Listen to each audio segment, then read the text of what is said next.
What is going on, Cryptic Crew? This is your boy Cryptic Flash bringing you guys our Week 3 team builder against Coach Niue and his Brooklyn MANTYKES. Brooklyn MANTYKES. If you guys are hyped, make sure you guys hit that like button down below. Also, subscribe if you're new and want to keep up with our draft content, you guys. If you missed last week's battle, I'll go ahead and have that video in the description. So go check that out before we move further. But we're going to go ahead and break down Coach Niue's team, what I think he's going to be bringing, and what we're going to be bringing to go ahead and counter his team. Now, as I do these team builders, I'm noticing a trend. Because I don't gen my own Pokemon, a lot of the moves and stuff are going to be similar to previous weeks. I try to switch things up for each unique coach, depending on what I'm bringing. But if I don't have genning services, I'm kind of limited in that area because I don't have all the time in the world to go ahead and breed. And maybe I need to start trying to touch base with some people to see if I can get them to gen me a team. We'll see moving forward because I am getting a little repetitive, and I don't like that, you guys. I don't like that at all. I want to be, especially as we start moving towards the playoffs, I don't want people to know what I'm bringing, and that's what we're kind of going up against as I keep hosting my battles. Is people can go back and scout the sets that I bring. And then have an idea of what I could be running. So I don't want that anymore. So moving forward, I may be starting to reach out to some buddies to see if I can get them to help build me a team. We'll see what happens, but that's kind of the trend I'm feeling. And as I'm going through this, you guys are gonna kind of see that. A little update for you guys, since this is probably the most recent video that will go up, is that I finished. I have been these last couple weeks just grinding away, studying for a big test that I had. I took it yesterday, so that is all done for me. I'm done with my test. I can go ahead and start focusing more on my videos, you guys. As you guys can tell, I've basically just been doing this draft league. Heart Gold has been on a pause, and I want to bring Road to Rank back, but that's another competitive series, and we have this going on, so I'm okay with that being on the back burner. But update on my Heart Gold Let's Play is that probably about 2 weeks ago, I recorded two episodes, and in editing, I have no idea what happened, but I lost those 2 episodes, and I had saved my game. So 2 episodes are just gone of Heart Gold. I'm going to go back and start recording that again, but after that happened, I was a little bit discouraged, so I pressed pause on that. It sucks because literally those 2 episodes we got 2 gym badges, so they were eventful. Nobody died, and I'll go over it when I post that video, but I just want to give you guys an update. It's been a little bit since I've given you guys an update, so that's kind of what's going on with that series. It's not dead. It's coming back. I lost recordings, felt discouraged, and then I had this test coming up, and so I just figured I'd give it a rest for right now, get through my test, and then go ahead and pick it back up. So I'll probably start recording episodes for that the week that you guys are watching it, and next week is when you guys will start to see those more episodes roll in. So that's kind of the plan there, but without further ado, we're gonna go ahead and break down my opponent's team. Now Coach Niue, he's sitting at an 0-2 record. We're sitting at a 2-0. So we're hoping to keep our win streak alive, you guys. It would be phenomenal if we could keep this thing going. The team that he has, though, is pretty scary. Leading off with that Gmax Lapras.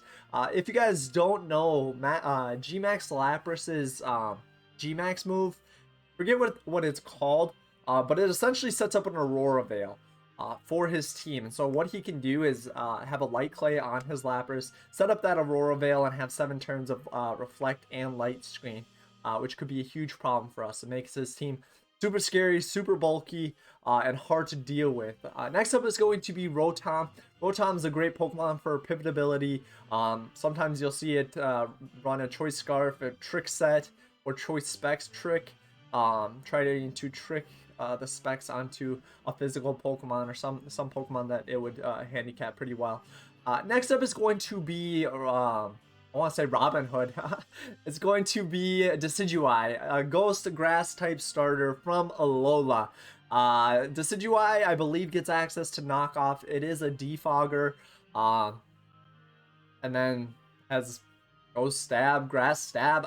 Its essential kind of utility is the defog knockoff ability, which are very good, especially against, I mean, I've got a Doublade and a Rhydon on my team that can both hold an Eviolite. So knockoff users are great against Pokemon like that. So that's something to watch out for with Decidueye. Next up is going to be Porygon 2, you guys. This is one fat duck. You see him rocking back and forth. He is a bulky boy. You give this thing an Eviolite, it is going to be taking hits for days. Another downside to Porygon 2 is the fact that it gets access to some decent coverage moves in Thunderbolt and Ice Beam, as well as it gets reliable recovery with Recover. So that could be kind of annoying. It gets access to Trick Room if he wants to start trying to do some shenanigans. That could also be annoying. Next up is going to be Orbeetle. Orbeetle is I believe, a Sticky Webs Pokemon, and can also set up the screens. I believe Coach Niue has actually led this thing in both his matches, so I see it as a very a likely lead. I'm not gonna say that it's guaranteed, but it's one of the Pokemon that I could see leading. Next up is going to be Sandaconda. Now this thing, I actually don't know what this thing wants to do. We're gonna look it up. A ground type, which is always nice, especially you guys are looking at my spark plug right now. I mean, Jolteon's not doing anything to a Sandaconda. Earthquake, Glare, Stealth Rock. So this is a potential Stealth Rock setter. Gets access to Stone Edge, so I'm sure it gets access to Rock Slide, things like that. Earthquake, Glare for utility is actually pretty interesting. So that would be an interesting bring on my opponent's part. I would actually like to see Sandaconda come. I haven't seen too many Gen 8 Pokemon, so to see that would be pretty sweet. Next up is Claydol. Claydol is another ground type. Ground Psychic, has the Levitate ability, so immune to ground types. I believe Claydol can set rocks as well, and be a rapid spinner, so it's very likely. And Claydol actually counters my Venusaur pretty well, so I could actually see this thing coming. Does he counter Venusaur though? I mean, for grass, he's ground. I actually would be super effective, but he does have that psychic type in. That's kind of where my brain was at. But again, just having that reliable rapid spinner, rock setter, that's essentially Claydol's purpose. Next up is Heliolisk. Now Heliolisk is a very scary electric type Pokemon. If you guys followed me back in the PBL, what, 3 years ago, I did have a Heliolisk on my team, and what I loved about Heliolisk was its speed and the fact that it got access to both Volt Switch and U-Turn. So depending on your opponent's team, you could run either or to guarantee some pivotability, which was always super nice. Also, it gets access to Surf, Stab, Hyper Voice. Surf is actually a really good move that Heliolisk gets access to. So I was weighing between Jolteon and Heliolisk when I was drafting my team. I went with Jolteon because it was I had no other Pokemon that I thought I wanted from the same tier that Jolteon was in, so I just picked Jolteon as a YouTube mascot pick, and I love Jolteon, so we picked Jolteon, but Heliolisk was like right there. If I didn't get Jolteon, I was going for Heliolisk. So it's a super good Pokemon. I'm almost certain that he's going to bring it because I feel like he needs to. Next up is Whiscash. Now Whiscash is an interesting Pokemon. Gets access to Dragon Dance, so he can set up with that thing and just spam some Earthquakes and Waterfalls to just deal a lot of damage to our squad. Next up is going to be Unfezant. Unfezant, I believe, gets access to Tailwind, Defog, and Brave Bird. I mean, I'm assuming those are... I think it does get U-Turn as well. So that's a set I could see is Brave Bird, U-Turn, maybe Roost, and Defog or Tailwind, something like that if he does bring it. I don't think he will, but it's a possibility. And then Mawile. Mawile is frail. Gets access to Sucker Punch, though. Has the Intimidate ability, and then I believe, yeah, it's Fairy Steel, right? Yeah, so Play Rough, Iron Head, things like that. So that is the squad my opponent brings. By first look, I'm seeing that he's got one, two, he's got 3 ground types, you guys. So I'm thinking in my head, I don't think Jolteon can make it. I really wanted to bring Jolteon, but mostly because of that Heliolisk. I don't want him Volt switching around, and Jolteon checks that. But he could just go for a Surf or Hyper Voice and do a lot of damage to Jolteon. So Jolteon didn't feel like the pick this week. The first Pokemon that we end up bringing this week is the Pokemon that has been with us through every week. Is our gosh darn Bubba, you guys. Our Venusaur, G-Max Venusaur, you guys. Holding the Black Sludge so that we can get the extra recovery, because I do believe that Venusaur against my opponent's team has a really good matchup. It's still the modest nature, rocking the Giga Drain, Sludge Bomb, Earth Power, and Synthesis. Earth Power in this gen is OP on Venusaur. Venusaur can be a special or physical Pokemon, but the really only reason I ever saw using Venusaur physically was it gets access to Swords Dance and Earthquake.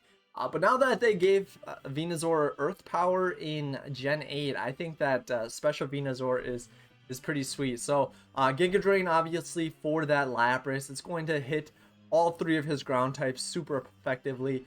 Sludge Bomb is honestly just there for poison coverage. Another stab for Venusaur. If something like that Rotom wants to come in, we can go ahead and hit him with that.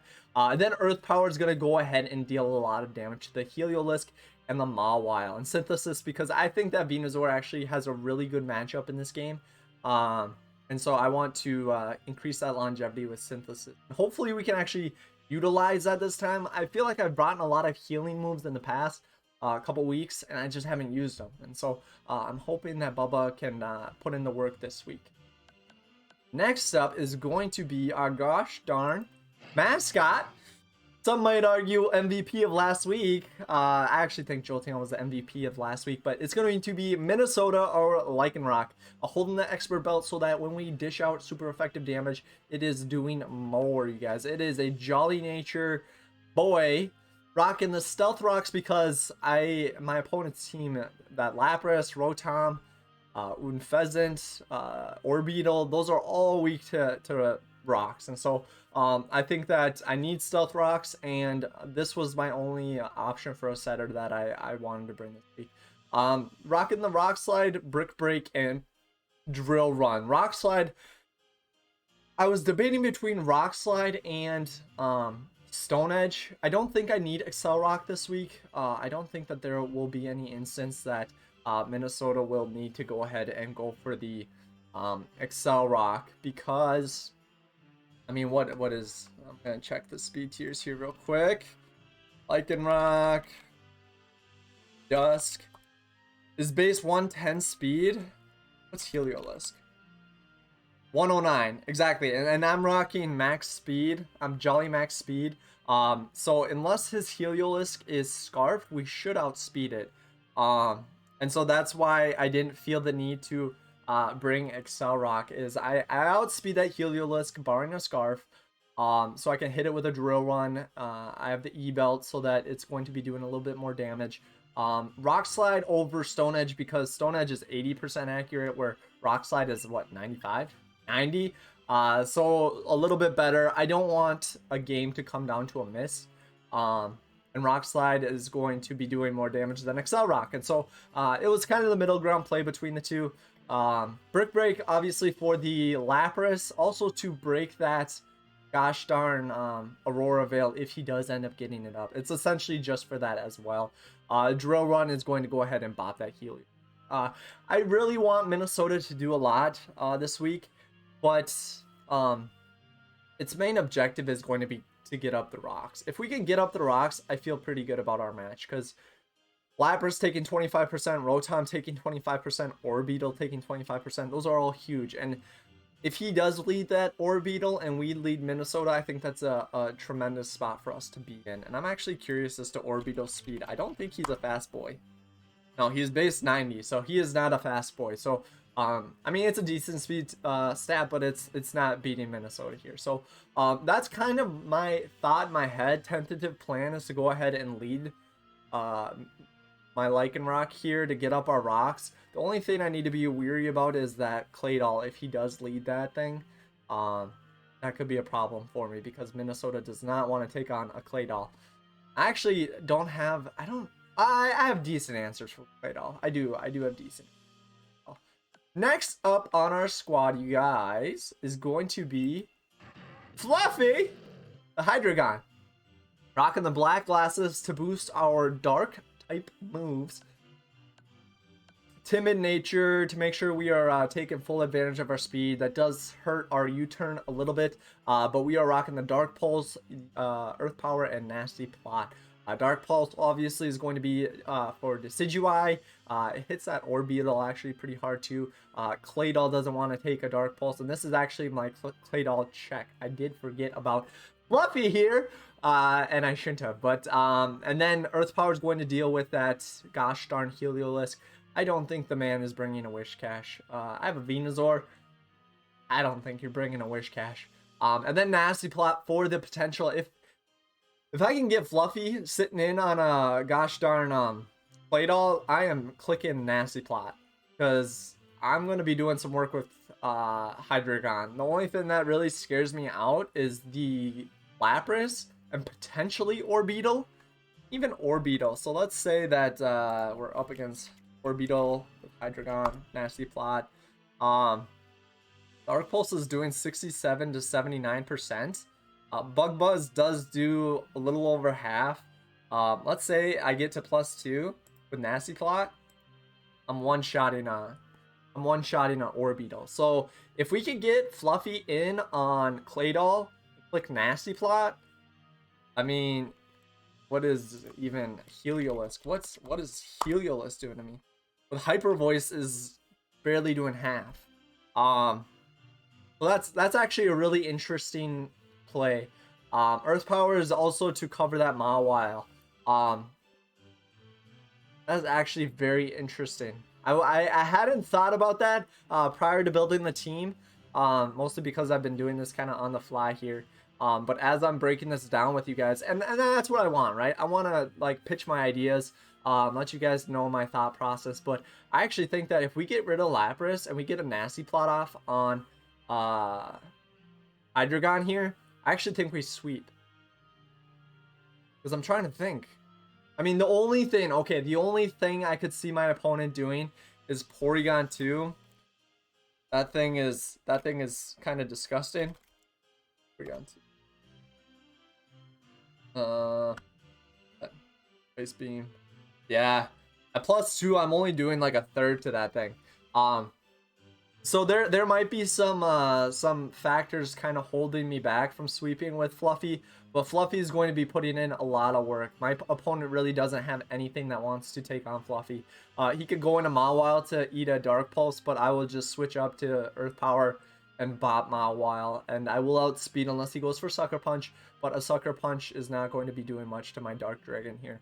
So actually, I'm really excited about Fluffy. I think Fluffy has a really good matchup this week. And I'm hoping that we can go ahead and preserve him to help us get the W, guys. Next up is going to be our gosh darn beautiful Milotic Poseidon over here.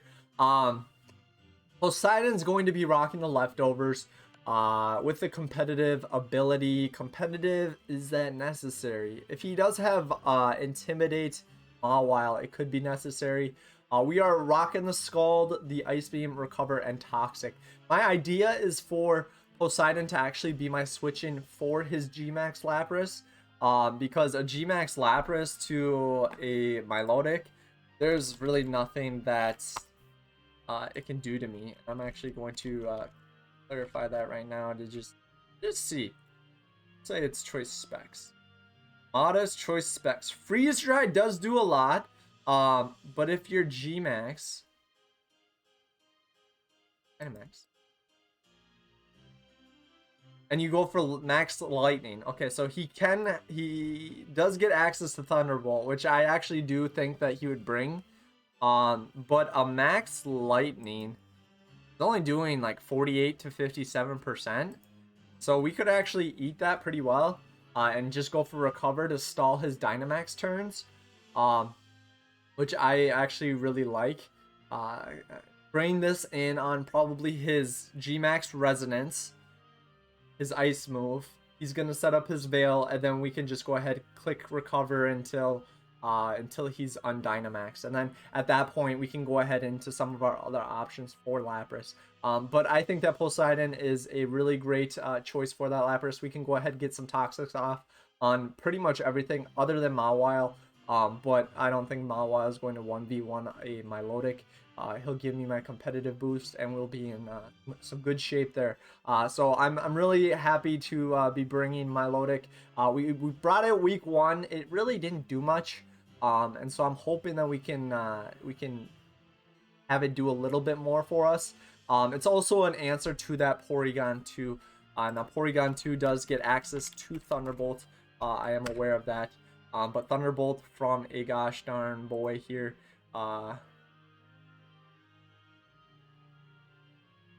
Thunderbolt. It's only doing 28 to 33%. If he is, that's not if he's max special attack, but if he is 35 to 42. So we outstall him 100% with Toxic. We can go ahead Toxic this thing, and we'll be in some good shape. So I'm not too concerned there. Milotic is going to be a wall. It's going to be a pivot mon. And I'm thinking that it's going to be putting in a lot of work. He's got 3 ground types. 2 of them are weak to Milotic.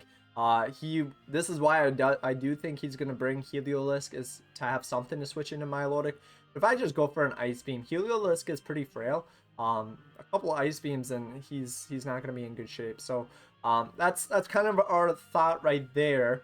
Next up is going to be our gosh darn. Let me get to the right screen. There we go. There we go. Happy Feet, the boy. Hitmontop, you guys. Again, rocking that AV. There's nothing more to put on Hitmontop than an AV. He's got the Intimidate ability to go ahead lower your attack. He's got the AV to boost his special defense. He's styling, you guys. He's styling. Gonna be rocking the Mach Punch. Brick Break again for that. Gosh darn Gmax Resonance. We're gonna break that Aurora Veil. I am not letting him have an Aurora Veil on my team, against my team. I'm not about it. So, and then Mach Punch for priority. It will hurt that Heliolisk. It also hurts the Brick Break, and the Mach Punch hurt the Porygon too. Let's see just how much we're doing. So I really did want to bring Close Combat, but because of Gmax Resonant, I do have to go to Brick Break. But Brick Break's doing just under half to a Porygon. That's especially defensive Porygon. What if he's physically? He's not gonna be fit. It does about a third if he is physically defensive. But he's doing about half to a special Porygon. So he can sit and try to recover stall me, but it's not going to get him anywhere. And as for Heliolisk, Mach Punch one-shots. We're Adamant. Max attack, which we are Adamant. We're not max attack. Interesting. What is like a... They were like 220. We're still one-shot. We're 150. We're still one-shotting. We are going to one-shot a Heliolisk. So this is another potential switch in to a Heliolisk. Heliolisk is only doing about a third with Thunderbolt and Volt Switch and Hyper Voice. So this is a potential switch in. Its main priority is going to be that Lapras. Just kidding. I said that Milotic would be the Lapras, and I actually stick by that. Milotic will be the Lapras, and this boy right here is going to be the gosh darn Heliolisk. I think that this is a great Pokemon for it. Rapid Spin to keep the hazards and webs off my side of the field because I need my speed, especially for Lycanroc. And really just for Lycanroc, I do need my speed, especially since I'm not packing the Excel Rock this week. And then last but not least is actually going to be a debut of one of the members of our team. And I'm just realizing now that I did not nickname or give this Pokemon any Dynamax candies so that it's not max. So I need to go do that after this video. But the last member is going to be none other than Aromatisse. I need to nickname it. I don't know what I'm gonna name it yet, but we will see. But I'm really excited about Aromatisse holding the wise glasses. I was struggling so hard for this final Pokemon, you guys. I was thinking Honedge, you got Heatmore, you got Rhydon. Reason I didn't bring Rhydon was because he's got ground types, he's got Heliolisk that gets Surf, a Lapras. It just didn't feel right to bring Rhydon. I really did, because I did want Accelerock on my Lycanroc, just in case. Priority is always nice. But it didn't fit what I wanted. I was going to bring Jolteon because of that Heliolisk. I didn't want him Volt switching around. But again, that didn't make sense either. So I did end up bringing Aromatisse. This is just kind of another bulky Pokemon. Something to switch in, take a hit. And actually, the set that I'm bringing, I'm pretty excited about. It is going to be kind of a support offensive set. So holding the wise glasses, this is going to boost the special attack of Aromatisse. We are max special attack, max HP, and we are rocking the Moonblast, Energy Ball, Calm Mind, and Aroma Therapy. Moonblast obviously is just Fairy Stab. Energy Ball will bop that Whiscash and hurts Lapras as well. Calm Mind, if I get in on something like the Claydol, as well as maybe the Porygon too, we can start setting up some Calm Minds, and let's see what Aromatisse here is doing against the squad here. So he doesn't want to take anything from Heliolisk, but if we get in on a Claydol is doing about 20% with Earth Power if he goes for it, which is not that great. What else is there? There's Porygon 2. Porygon 2 I could probably set up on. I mean, Porygon 2 with Tri-Attack is doing about 27-28%. Moonblast doesn't do much, but if we get up to like +2, Moonblast doesn't do much. I don't know. It's a Pokemon. It's a new Pokemon. I didn't, going through my list, I really didn't have anything else that fit this last slot. And so this is really just kind of an expendable Pokemon. If I have to sack off a Pokemon, it will be Aromatisse. Hate to say that, but it's just kind of there in case he goes for Toxic on my Lodic. We need to go ahead and heal that off. Is basically what Aromatisse is doing, but it's got some potential. It's chip damage is always appreciated. It can take a hit. So if we can just go ahead and start whittling something down, going toe-to-toe with Aromatisse, I'm okay with that. I'll consider it a win. But we'll see. I'm just happy to be bringing a new Pokemon, you guys, so you guys can see something different. But that's the squad, you guys. I'm excited. I'm looking forward to my battle with Coach Niue, and we're gonna hopefully keep our win streak going, you guys. We're 2-0. I'm hoping to be 3-0 by the end of this week, and we will see. But let me know down in the comments below what you guys think of the team. I will be I don't want to say it matter-of-factly, but I'm thinking that I'm going to be starting to work with my boys to try to gen me some Pokemon, just so that I can have more unique things instead of these kind of cookie cutter team. That's what it's starting to feel like at this point, and if I want to like go far and win this thing, I can't have cookie cutter teams. I just can't. And so that's kind of the plan, you guys. I hope you guys are excited. Week 3 is just around the corner, and we are getting ready to go. But I think that's going to be it for me, guys. This is Cryptic Flash. I'm out.